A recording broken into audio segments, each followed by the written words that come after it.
Despite South Africa's success in shining the global spotlight on Gaza at the ICJ and many countries now supporting its bid, the situation on the ground remains desperate and dire, with 500 medical workers killed to date and most hospitals destroyed. Treating the ill and injured has been severely hampered.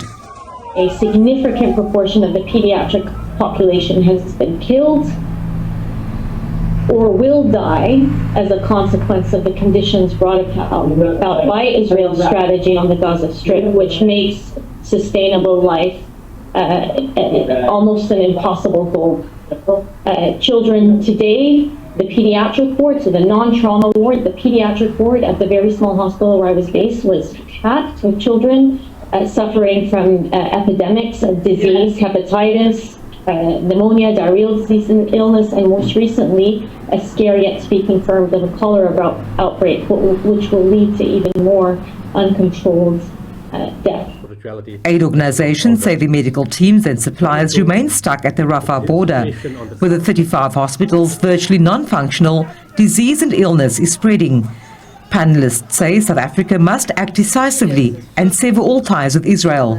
There have also been calls for the incoming government not to waver on the Palestinian issue.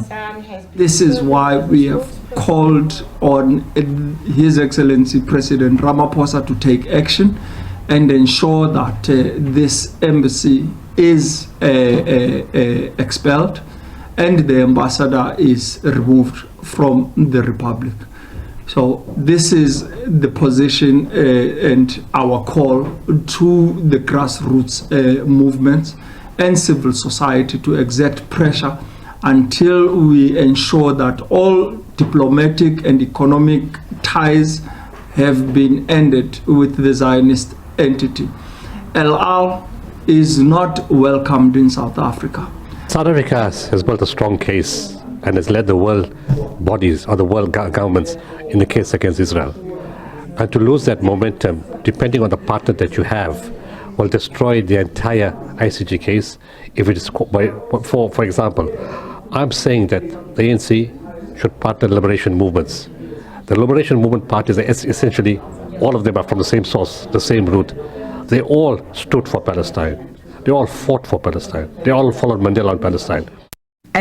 Activist and retired judge Albie Sachs says he hopes to play a mediatory role to end the conflict. I feel I can contribute best is not to become yet another person doing wonderful work, supporting particular causes in particular ways. It's to use that unique possibility created by our history of serving as that intermediary, hoping that there will be enough trust on the side of people who are Zionists, who support Israel, for me to serve, and enough trust on the part of Palestinians for me to serve. And that means that I don't make pronouncements. It means that I withhold saying things that I might wish to say to serve a higher cause. It could do more for Palestine if we can get peace and an independent and a proud Palestine to exist. Vanessa Puna, SABC News, Cape Town.